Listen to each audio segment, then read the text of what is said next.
แฟนมวยเชียร์เยอะถ้าต่อยดีๆมีโอกาสดัง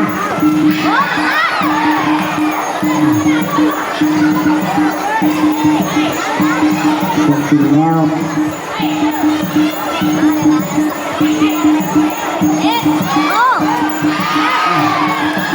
ไปยิ้มไปมาไปเรื่อยๆไม่ต้องยิ้มเขาไม่ใจอ่อนหรอกไม่ต้องยิ้มให้เขาเลยเดี๋ยวยิ้มไปยิ้มมาจะฟ้องใจอ่อนเอง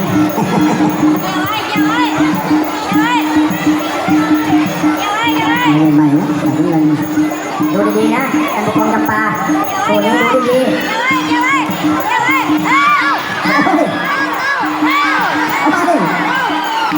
อย่ายิ้มอย่ายิ้มโอ้ลายเนี่ย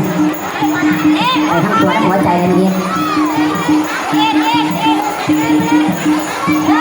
น้องรถสองกันเลยจันครับโอ้ยมัน